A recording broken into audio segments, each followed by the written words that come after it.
किन के लाई दपिया लाल रंग के चुनरिया हो भजना करबै। अब की बिना बाली मैया के भजना करबै। अब की बिना बाली मैया के भजना करबै। हमरा किन के लाई दपिया लाल रंग के चुनरिया हो भजना करबै।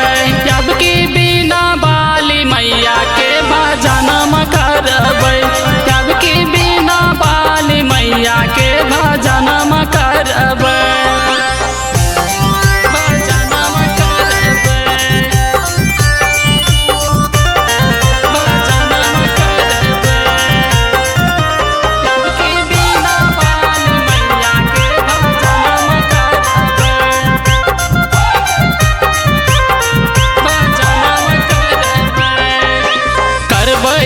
पूजन में हो पिया बड़ी धूमधाम से साज बाज दोनों करबै नचबै धूमधाम से।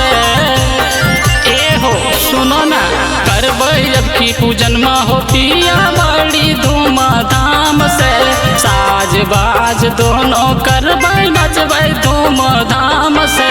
हमर बतिया सुनो हो पिया लादा पाल हरिया हो भजना करबै। हमर बतिया सुन हो पिया लादा पाल हरिया हो भजना करबै। अब की बिना बाली मैया के भजना करबै। अब की बिना बाली मैया के भजना करबै।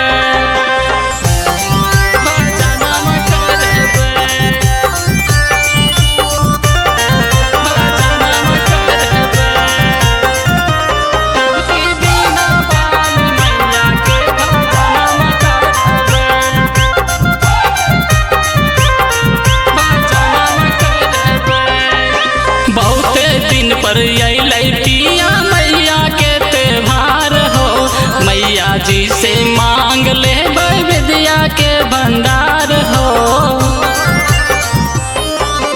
बहुते दिन पर अलै पिया मैया के त्योहार हो मैया जी से मांग ले विद्या के भंडार हो।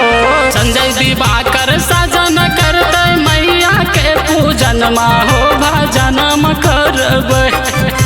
संजय दिवाकर